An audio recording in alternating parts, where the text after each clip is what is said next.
I'm curious, what's something you don't fully understand until you're 102 years old? You are the oldest practicing doctor in the world. You say you still haven't fully mastered your craft. What do you think it takes to master your craft, not just as a neurologist, but in general? Do not go gently into the night. In other words, keep going, keep fighting for what gives you vitality and enjoyment.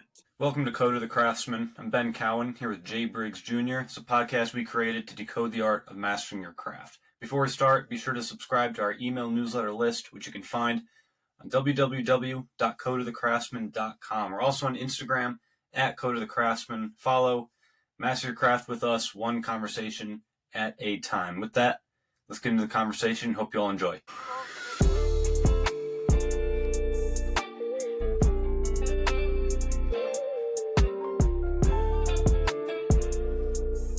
I did have a first question for you.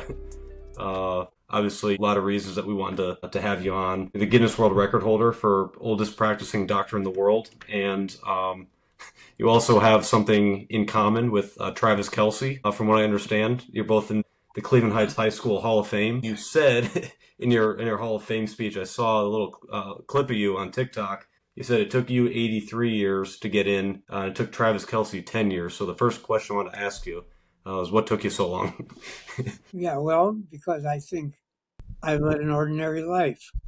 There was no need to put me into a Hall of Fame. That's what took me so long. Why do you say that? Why do you say it's an ordinary life? Well, probably because I'm doing something I enjoy and don't look upon it as work or labor. And therefore, I don't know why the accolades are coming through. That's why. So, Dr. Tucker, a lot of people go their entire careers anticipating the day of their retirement, yet you are 102 years old, well past the retirement age, and are still working. Why is that you are, continuing to still work? What keeps you going? And do you still love it every day that you get up? I love it every day. I get up, and happily I get up. The philosopher Erasmus said, study each day as if you were to live forever. Play each day as if you were to die the next day.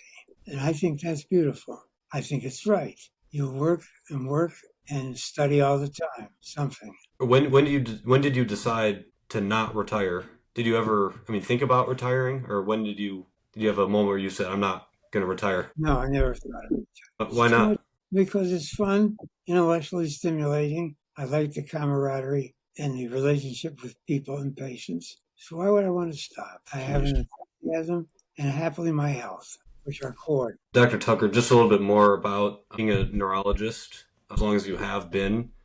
Not many people have been working on their craft for nearly as long as you have, and that was one of the main reasons that we started this, that people hadn't yet found their craft, that don't know exactly, what path they're going to take. Do you have any advice for people who are still looking to find what their craft is? We all have our preferred pursuits. I say select something that you're interested in, makes you happy, and don't undertake something that's harmful to you. Anxiety, which changes the whole nervous system. Blood pressure goes up, pulse goes up. That's my take. Be happy with what you're doing or get something else to do. Dr. Tucker, what's a lesson, what's the biggest lesson that the medical field has also taught you about life? I say life is fragile, and my take is during life, you are happier if you don't hate, and of course we got to get into no cigarettes. Tucker, you mentioned interpersonal relationships a little bit earlier while we weren't recording, but how vital has that been, in your walk within the medical field and then also life? Let's take physicians first. The whole climate has changed. They're no longer talking to people, but looking at the machine.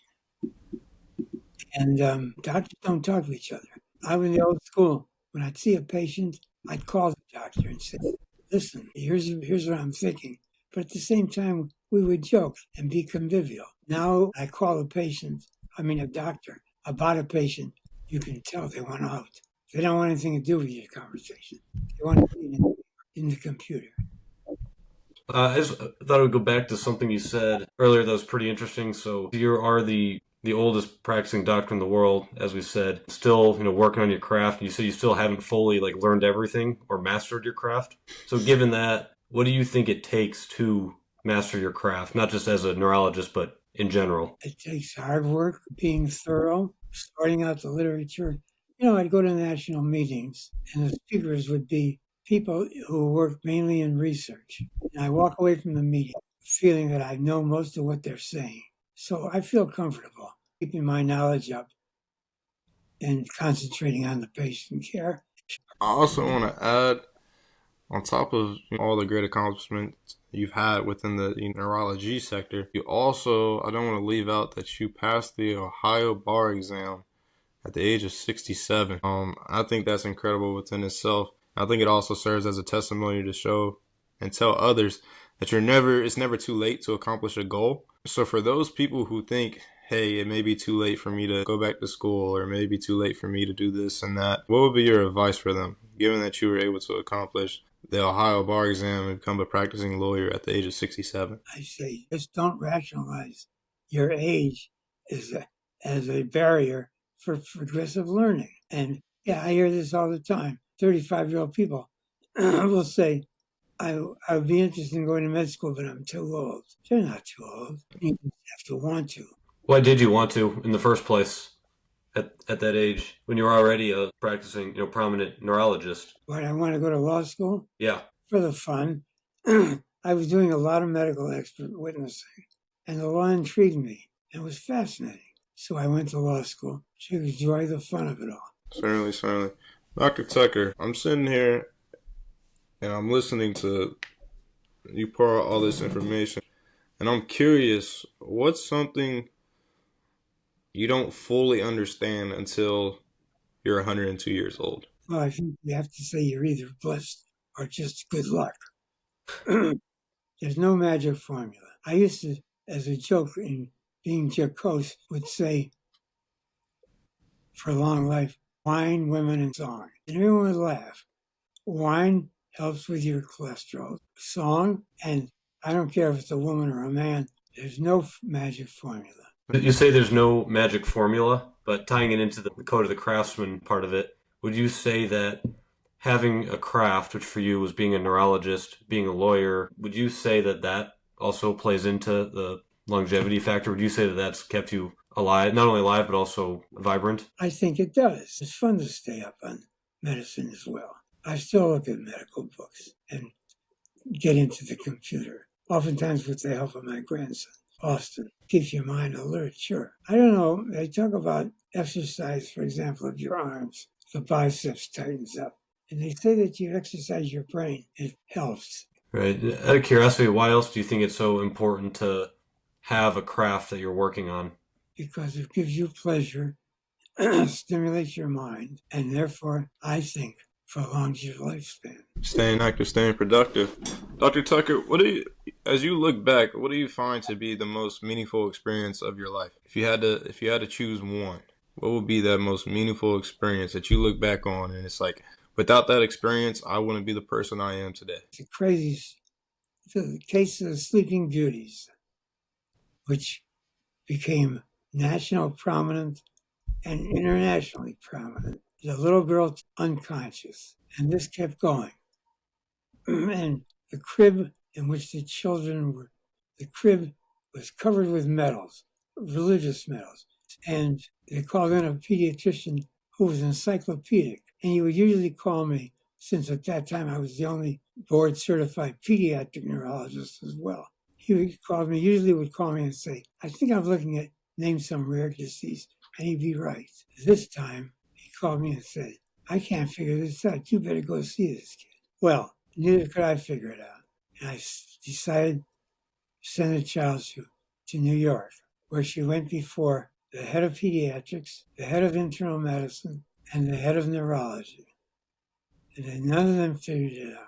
They decided it must be some new metabolic disease. And she sent her back to Cleveland. She came back, and my friend and I decided this had to be drugs because of spinal fluid normal, unconscious, that's it. So we drew bloods before visiting hours, and after visiting hours were over. And lo and behold, the child's blood was filled with barbiturates, sleeping pills. And of course, New York papers said the tablets that Columbia misdiagnosis. But it made me famous here in Cleveland. The mother went to jail, but after that, patients thought I could do no wrong.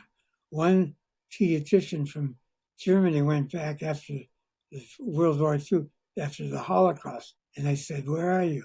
He said, "I'm in Cleveland, Ohio." They said, "Oh, the Sleeping Beauties." So they were called, internationally, they were called the Sleeping Beauties. That's awesome. Dr. Tucker, take it even further. I know we were talking just a generalized sense of advice to the younger generation. Let's say for those who may be listening who are in the medical field, who are interested in pursuing the medical field, what token of advice would you give to those people? Besides saying, go to it? That could be a piece of advice. Yeah, you just take your subjects one by one and you get there. Pursue your goals and your wishes and don't use a feeble excuse of age, because you have to rationalize your time. Now, not everyone can afford med school because it's getting very expensive. But there are other parts of working in medicine, medical assistant, nursing, that they can pursue for less financial strain. So that's what I'd advise them to do. Ignore your aging. Dr. Tucker, I know that you've helped so many people in the medical field. What would you say, what are the things that at age 102, doing this for so long, what are the things in general that matter to you most at age 102? Family and friends. When I was still at Columbia, there were lots going to New York, which is 14 floors of just neurology and neurosurgery. When I left there, I could have gone to several universities. I decided to come back to Cleveland, where I was born, because my parents were here. I never regretted it. I came to the university, took case, then called Western Reserve, and having my parents here made all the difference in successful rearing of our 4 kids. You said something else that matters to you beyond just the medical field and your career is also family. So speaking upon family, how would your children describe you as a father? And how would your grandchildren describe you as a grandfather?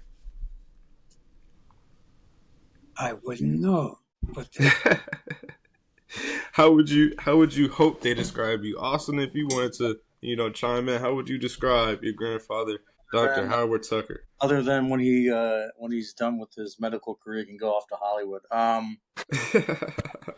I think it all comes down to, it's the whole idea here is that he's a lifelong learner, right? It's finding meaning in learning and finding joy in learning about new things, whether that be a new career, whether that be your current career, whether that be a hobby. Keeping your mind active, but also making sure that whatever you're learning, you find joy in it.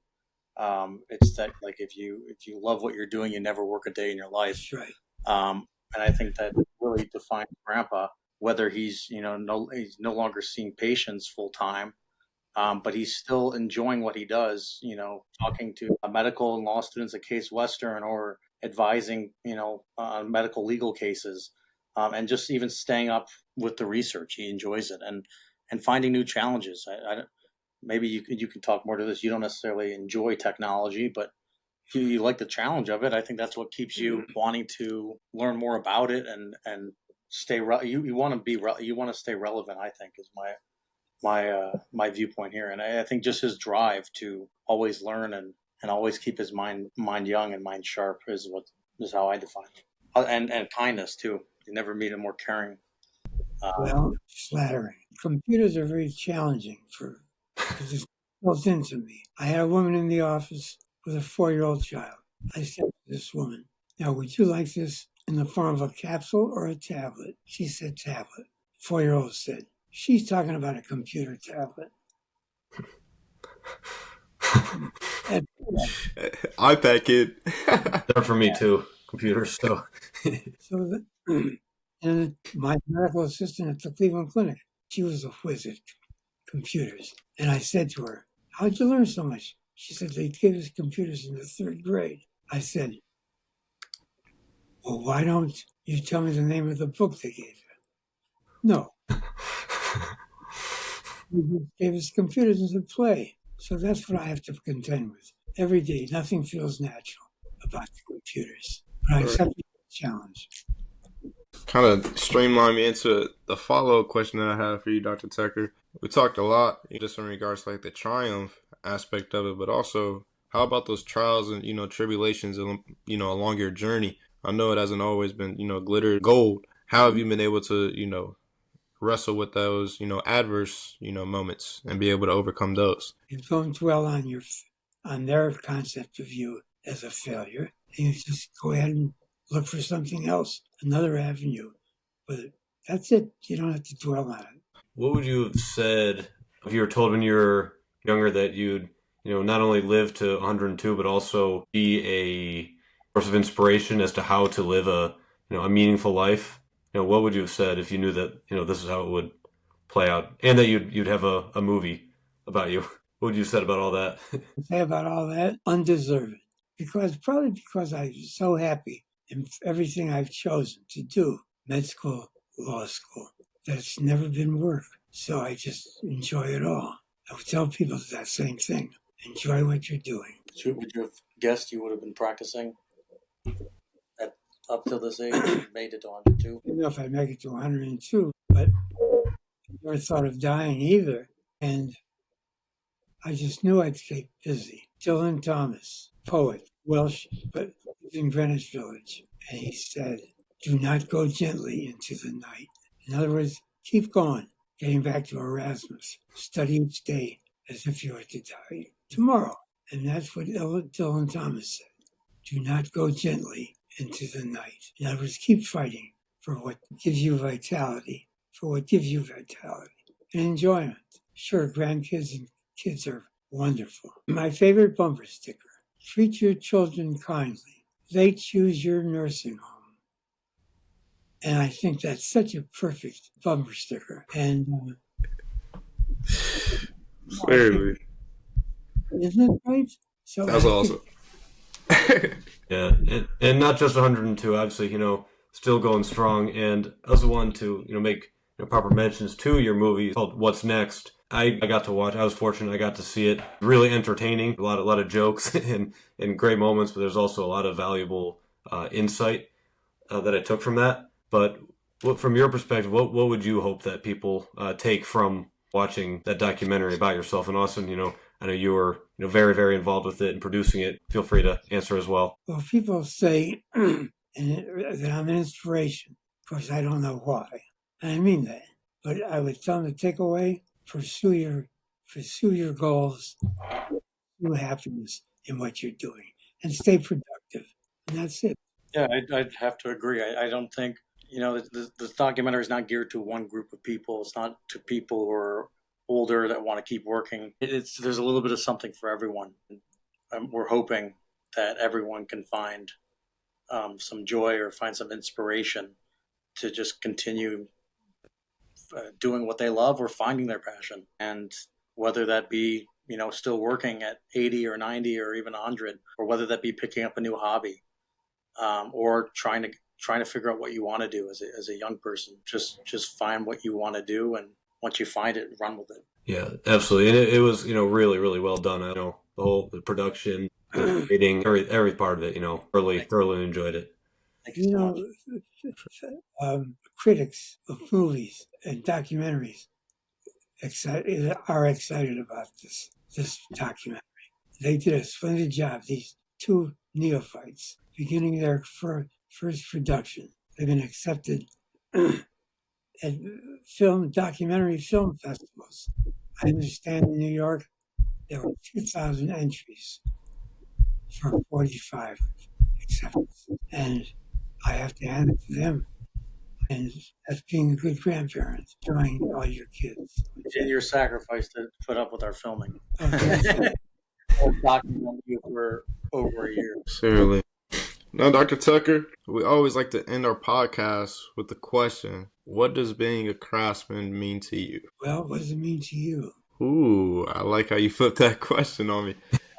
Being a craftsman to me, given that, of course, Ben and I are the creators of this podcast called The Craftsman, the whole idea, Being a craftsman to me is someone who, as I said before, achieves, overcomes, inspires, and is always on the search for more learning. There's more to be done. There's always room for continuous improvement. There's more people out there to impact, more people to inspire. So they do it for their why is bigger than themselves. Couldn't agree more. What you said. You pursue life interested in people as well as your studies. And all that is craftsmanship to me. And I gained so much wisdom off of just this podcast. As we said before, Dr. Tucker, I mean, you possess the qualities that I just spoke of. There's even more qualities out there. It's up for interpretation for people who decide or want to interpret what being a craftsman means to them. Yet you're still going at your craft. You're 102. As we said before, mastering your craft keeps you relevant. It keeps you alive. It keeps you pursuing. It's ongoing. It's an ongoing pursuit. So we definitely consider you a true craftsman. I just want to take the time to thank you for what you have given us and given to this world and continue to give to. We talk about 102. When we went to New York, the tickets agent said, "Where's your accompanying adult?" They had me down as 2-year-old. For anyone to get to 100, they can't write 3 digits. It took about 20 minutes to get the manager there to say, yes, he's not 2 years old. It's a good problem to have, though, I think. That is a very good problem to have. For sure. Part of the reason that we're doing this is because we are still on a quest to discover what it means to be a craftsman. I know something that there's not just one answer to it, and it's not something that there is necessarily a clear answer at all, but it's why we wanted to have people like you who we consider masters of their crafts to help shine light, help get advice and stories from. This is really a privilege for us. Just really appreciate all the all your wisdom. Certainly. Austin, we appreciate you as well, setting this all up. And great what you guys are doing. I mean, even myself, a lot of us younger people are still trying to figure out what we want to do and what will give us meaning. And hearing these stories and being able to hear from people who've done it and are still pursuing it, it just gives you that. Certainly. Dr. Tucker, I got another question for you. Just having a conversation with Ben and I over the last however long it may have been, what does your gut tell you to tell us? What I mean by that, what would be your last piece of advice, something that you would just want to say to us, given the last hour that you spent with us? To refer you back to some of the things we have been talking about. Be thorough in what you're doing, enjoy what you're doing, and they're not mutually exclusive. That's it. That's the way I conduct myself. Enjoy your family, too, and close friends. That all helps. Wine, women, and song. I'm going to have to write that one down. Yeah. No, this is, really meaningful for us. There's definitely a lot in here to reflect on, to apply. Again, we're just, just really thankful, for all your time and all that you've done. Dr. Tucker, how about those Buckeyes? The Buckeyes. How about that? How about that championship? Oh, isn't that great? Yep. Yeah. Exactly. Dr. Tucker, thank you. Can't thank you enough. It's been a treat just to share some time with you and for you to pour out some of your wisdom onto us. So very, very appreciative. I thank you for your input. Delightful. Good luck. Thank you, doctor. We appreciate it.